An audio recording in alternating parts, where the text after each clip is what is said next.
sözü qoşmaya belə deyirik ki, qoşma digər köməkçi indekslərindən bir addım öndədir. Bir addım öndədir. Niyə? Hansı funksiyasına görə seçilir? Məsələn, biz deyək ki, köməkçi indekslərdə cümlə üzvü olmur. Amma qoşmanın bir xüsusiyyəti var ki, qoşma cümlədə əsas nitq hissəsinə qoşularaq müəyyən cümlə üzvü vəzifəsini işlənə bilirlər. Məsələn, bir dənə cümlə yazacağam, sonra qoşmanı izah edəcəm. Deyirəm ki, atamla gəzməyə getdim. Məsələn, bu cümlədə biz bunu sintaktik təhlil etsək, deyərik ki, getdim xəbərdir, gəzməyə haraya zərflikdir, atamla kimlə, bu isə tamamlıqdır. Mən burada ata sözünün isim olduğunu görürəm, buradakı lalə ilə qoşmasının qısaltmasıdır. Bilgəlik vasitəsi yaradan bir qoşmadır.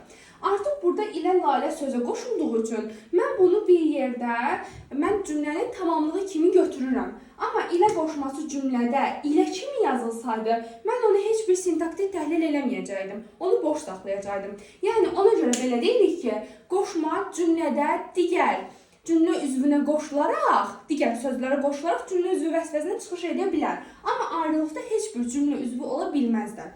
Biz qoşmadan danışacağıq ki, qoşma nəyə deyilir? Qoşma ismin, adlıq, yiyəlik, yönlük, çıxışlıq hallarına qoşulur. Adlıq, yiyəlik, yönlük və çıxışlıq hallarına qoşulur. Yerdə bizim iki dənə halımız qalır, yerlik və təsirlik. Qoşma heç vaxt nə yerliyə qoşulur, nə də ki, təsirliyə qoşulur. Sadəcə bu 4 dənə hallara qoşularaq müəyyən məna çalarlığı yaradırlar. İndi biz dedik, qoşma ismi bu hallarına qoşulur və müəyyən məna çalarlığı yaradır. Həmin qoşma cümlədə müəyyən çalarlıq yarattığına görə qoşmanın bir sıra məna növləri var. Birinci qoşmanın məna növünə biz nümunə olaraq deyə bilərik ki, bənzətmə, müqayisə. Bənzətmə, müqayisə mütləq bunların hamısının biz sözlərini öyrənəcəyik ki, bənzətmə, müqayisə bildirən qoşmanın sözləri hansıdır? Bura aid olacaq kimi, qədər, tək, cancən və cacə. Və bənzətmə, müqayisə ya ismin adlı halına qoşulur, ya da ki, yiyəliyə qoşulur. Məsələn, deyirəm ki, sənin kimi gözəl ələ düşməz. Sənin kimi deyirəmsə artıq yiyəlik hala qoşulur. Və yaxud da deyirəm ki, oğlan kimi məğrurdur. Oğlan kimi artıq burada da oğlan adlıqdır. Və yaxud qədər deyə bilərəm. Sənin qədər heç kim dərs oxumur. Sənin tək gözəl yoxdur.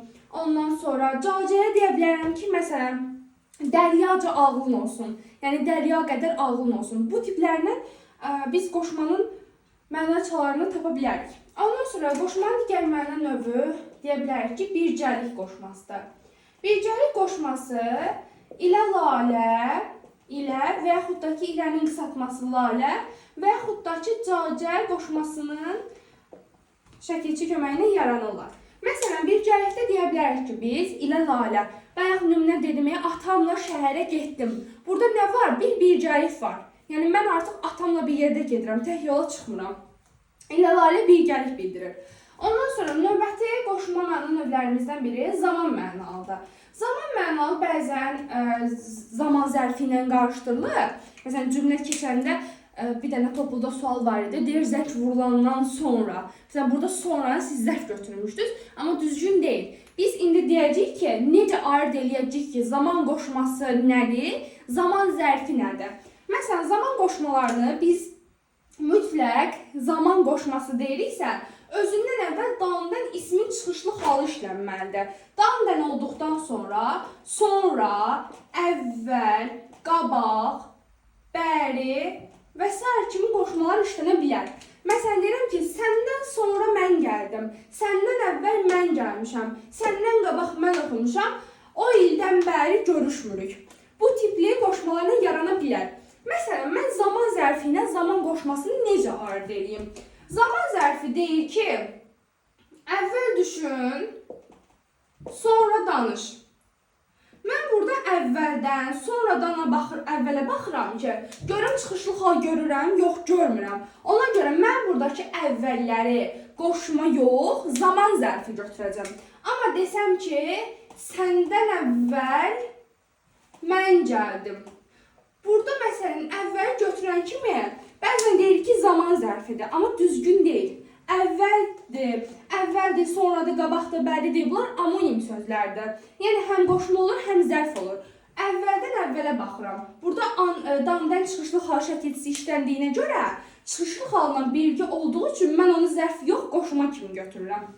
Bu bizdə zamandır. Ondan sonra növbəti bizdə məsafə bildirən qoşmalarımız var. Məsafə adından göründüyü kimi bir məntəqədən digər məntəqəyə qədər olan məsafəni bildirir.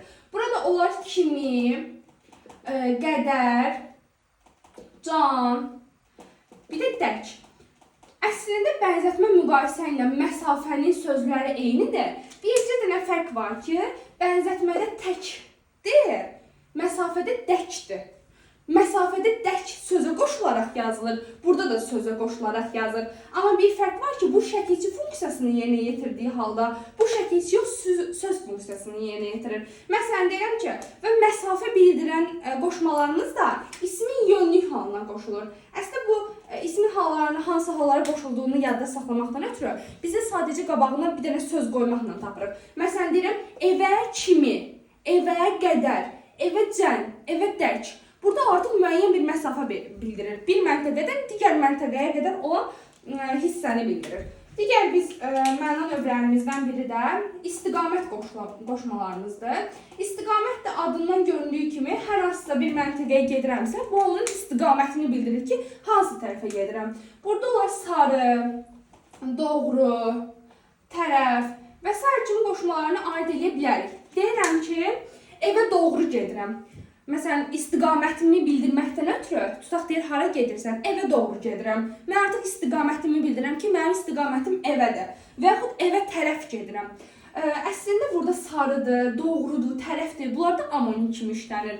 İndi bunların da amonim kimi deyə bilərik. Məsələn, sarı amonim kimi 3 dənə nitq hissəsini bildirir.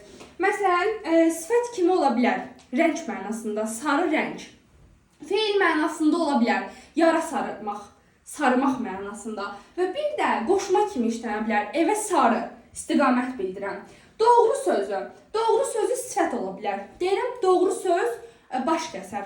Məsələn, doğru söz deyirəmsə, artıq burada sifət mənasındadır. Necə söz? Doğru söz.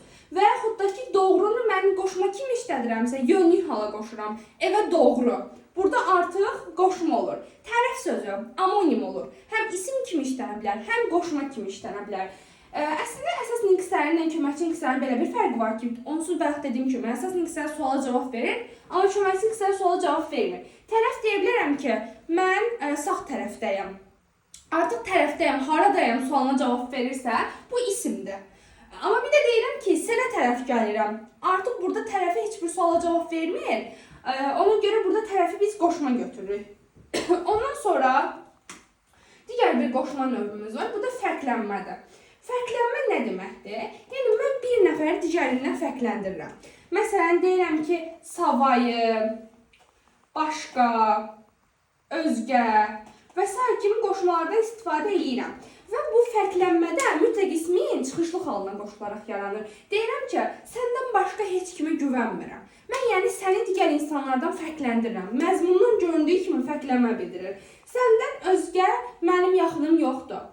Səndən savayı o dərsini yaxşı oxuyub. Yəni, bir nəfəri digər çoxluqdan və kollektivdən fərqləndirmə məqsədi ilə istifadə olunur. Ondan sonra digər qoşma növümüz, bu da aidlik, məxsusluq bildirəndir. Adından göründüyü kimi bir şəxsə aid olan bir, necə deyək, əşyanı bildirir və yaxud da obyekti bildirir. Buna da deyə bilərik aid, məxsus, xas, dair. Deyirəm ki, bu kitaba aid çox məlumat oxumuşam və yaxud da deyə bilərəm ki, ona xas çoxlu xüsusiyyətlər var. Deyirəm ki, bu kitaba dair məlumatları çox sevirəm və s. kimi bu da aidlik, məxsusluq bildirir. Bir obyektin və yaxud bir subyektə məxsus olan aidlik bildirən məzmundur. Ondan sonra qoşmanın amonimliyinə daha çox baxmaq istəyirəm ki,